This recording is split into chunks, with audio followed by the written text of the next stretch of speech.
Bonjour à tous, donc aujourd'hui on va faire un petit cours d'automatique sur les correcteurs à action proportionnelle intégrale dérivée.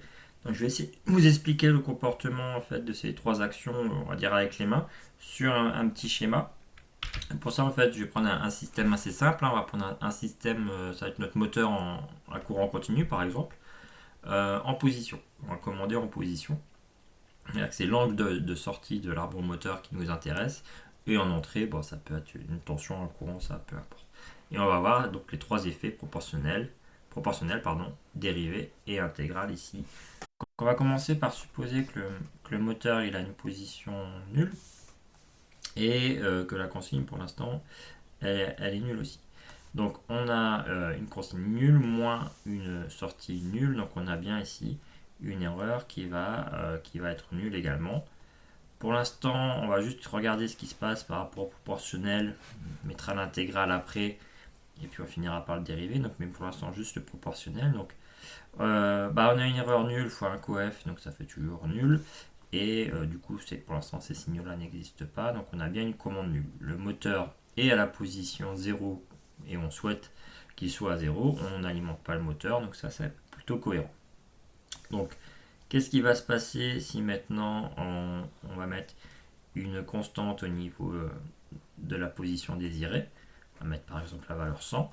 Donc le moteur il n'a pas encore eu le temps de bouger, hein, donc forcément cette consigne, cet échelon consigne va se répercuter sur l'erreur ici. Donc on va avoir 100 également. Mais également ici à la sortie du proportionnel. Donc pour faire simple, on va supposer qu'il fait 1. Et du coup va se répercuter ici sur la commande. Donc le moteur va avoir un pic de tension ici, donc il va commencer à tourner, et du coup en tournant, sa position va commencer à augmenter. Elle augmente, elle augmente. Tant que la position ne dépasse pas ici les 100, on va avoir une erreur qui va commencer à diminuer. Donc ici pareil, un proportionnel qui diminue, et une commande qui diminue. Donc à un moment donné, la sortie va atteindre cette valeur de 100.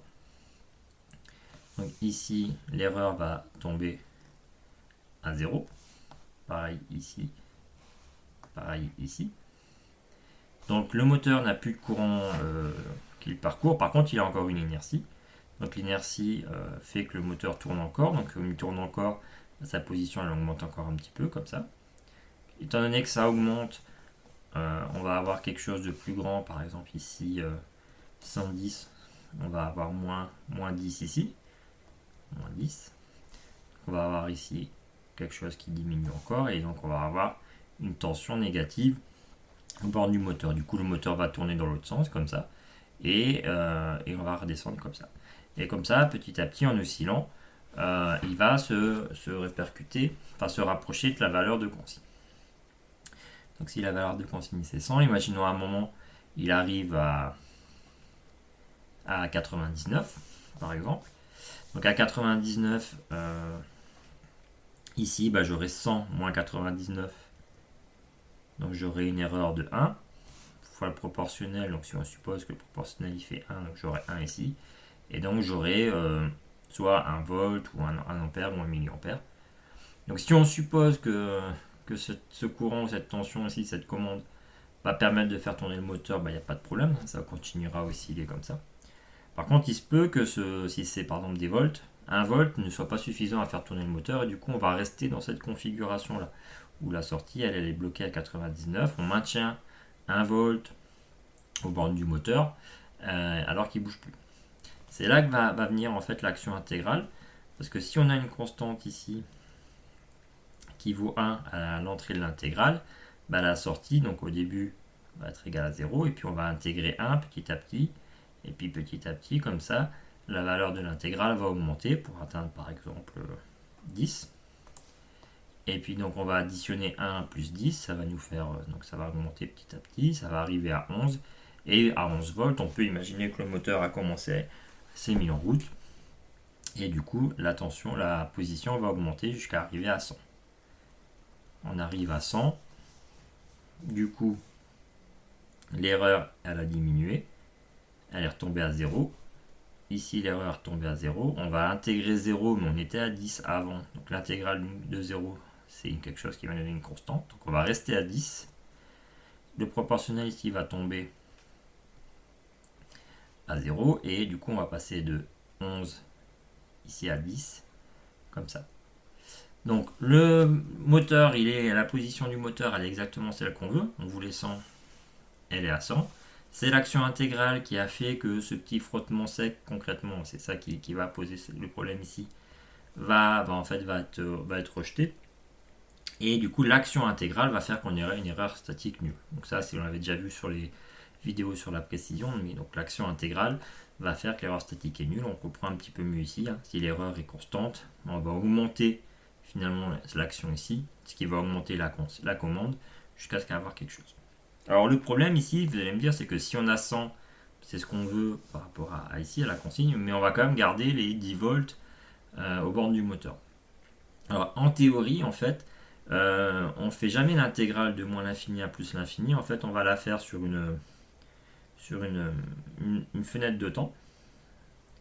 Ce temps ici. Donc si on va faire l'intégrale ici, ça va augmenter, oui. Mais par contre, si on vient commencer à faire l'intégrale entre ici et ici, on voit déjà que en fait, l'intégrale va diminuer. Et puis finalement, à la fin, quand on va faire l'intégrale, quand la fenêtre de temps va glisser sur uniquement du 0, et on va redescendre. Donc, en théorie, oui, on va garder le 10 volts dessus. En pratique, quand on utilise une fenêtre de temps pour faire l'intégration, la commande va redescendre vers 0. Donc ça, c'était l'action intégrale. Donc, on a vu dans les vidéos précédentes la précision statique. Quand on a un intégrateur, il faut qu'il soit passé en amont de la perturbation pour que l'erreur statique soit nulle. On le revoit bien ici. Donc maintenant, on va regarder un petit peu comment se comporte l'action dérivée. Si on reprend comme tout à l'heure, en fait, on a une consigne qui fait 0, on a une sortie qui fait 0, ce qui fait que l'erreur ici fait 0. L'aspect proportionnel, on va dire qu'il fait du coup une constante fois 0, ça fait 0. La dérivée fait 0 et l'intégrale, pour l'instant, on ne la considère pas. L'action dérivée et l'action intégrale nous donnent bien une commande qui fait 0. Maintenant, qu'est-ce qui se passe si à un instant donné, je dis je veux plus 0, voilà, je veux une constante à 100 degrés par exemple. Donc juste à cet instant-là, en fait, le moteur n'a pas bougé comme tout à l'heure, donc l'erreur va augmenter. L'aspect proportionnel va augmenter aussi, de la même façon, c'est juste un facteur ici. Par contre, l'aspect dérivé ici va devenir autre chose. Si j'ai une brusque variation en fonction du temps, je vais avoir une dérivée qui va être énorme. Et donc qui va monter comme ça. Et donc quand je vais additionner l'action dérivée et l'action intégrale, je vais avoir quelque chose d'assez important, ce qui fait que votre moteur, au lieu de démarrer comme tout à l'heure, il démarrait tranquillement, va démarrer avec une tension beaucoup plus élevée, et donc va démarrer de façon beaucoup plus abrupte. Il va démarrer de façon beaucoup plus abrupte, ce qui fait que l'erreur ici va descendre très très rapidement. L'erreur descend très rapidement, donc ici elle se retrouve, elle est encore positive, mais du coup elle descend. Et ici, la dérivée de quelque chose qui décroît devient donc négatif. Donc devient négatif ici.